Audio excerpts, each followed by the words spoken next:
So we would take people's bikes, and then whatever we could keep, we'd strip down to handlebars, to inner tubes, you know, cranks. Giant boulder. So these were the last bikes we had when we were in the shop. Oh, there's a 1x1 right here. Buy one. For like a big truck that comes in here, and you would pedal, and you could attach it to a mill to grind up corn. My name is Jose Luis Villaseñor. I'm the founder of Tamales Y Bicicletas. It's a cloudy, 40-degree windy day here in Minneapolis, but you're in our deep winter greenhouse where we've been growing veg since November of this year. In preparing for our plant sale coming May 17th, we'll be selling organic vegetables from Mexico, from all over the world, as well as hopefully selling some bikes and bike parts to the community. I like to say that we're doing at Tamales Y Bicicletas is that we grow food last and we build community power first. And one of the ways we do that is connecting with our families and our growers and young adults that we connect with in the neighborhood in South Minneapolis, and a deeper understanding, like I was sharing earlier. These plants are our relatives. We have a relationship with them. The concept we talk about is decolonizing our food system.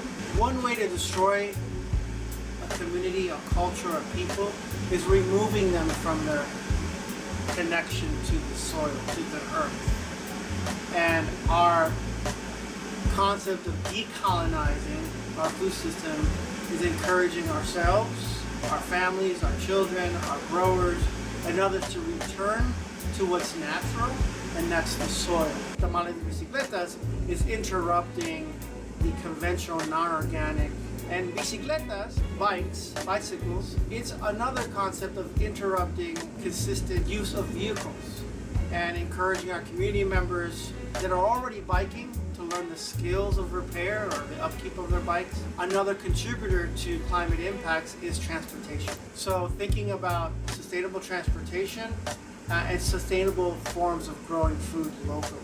So Tamales Y Bicicletas at the end of the day is a pushback or reflipping the narrative on how we should eat and how we should transport ourselves that are more sustainable. Let's grow our food locally and let's bike more often. You know what I'm saying? And also learning the skills of how to repair your bikes. I think if community members have somewhere to get their bikes worked on at a reasonable price or even for free and are able to build those skills themselves, they'll bike more often.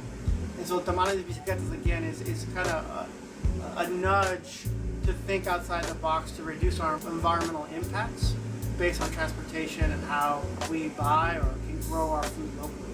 In the midst of these vegetables and within community is that we celebrate our resiliency and the fact that we're still here in the midst of historical oppression, historical disinvestment.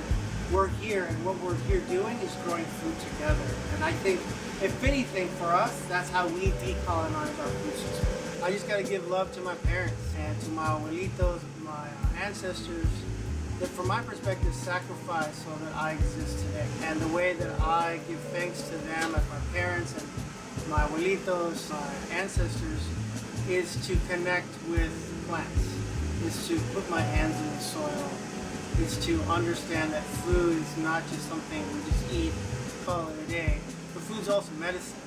And not only that, our relatives.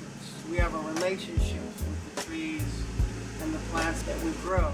And that's very important. And one of the ways we show that is that before we plant some of our seeds, we hold them close to our chest, give thanks to those seeds, welcome our ancestors to be here while we begin to plant. So these are our plants here. Before I talk about the plants, I want to talk about this beautiful mosaic cloth art by Million Artist Movement. Shout outs to them. They are connecting with our young artists in our communities and creating an opportunity to talk to your neighbor and connect with folks that may not look like you. You're connecting with each other through making art. And I think this is an important organization. If you haven't heard of them, get a hold of them, connect with them. They're doing amazing, amazing work in our city and using art as a way to build community. Right here we have our plants, our seedlings here from jalapenos, tomates, some kale over here, different classes of tomato, some rare peppers that we'll have for sale, some bok choy, some Mexican herbs that we'll be selling on May 17th. Please come out and support. Buy locally for your neighbor, your friend, a loved one, or for yourself, because we really believe the food movement, or what we call the Jardín Urbano movement, is not at this scale. It's also at the scale, but it's also at the scale of your own herb garden on your windowsill, or a small plot you have in your backyard, or with friends. I think those are part of this food justice movement. So here's an opportunity to kind of buy some plants from us that are being grown here in South Minneapolis, to bring to your home, or to bring to a local garden, or to give as a gift.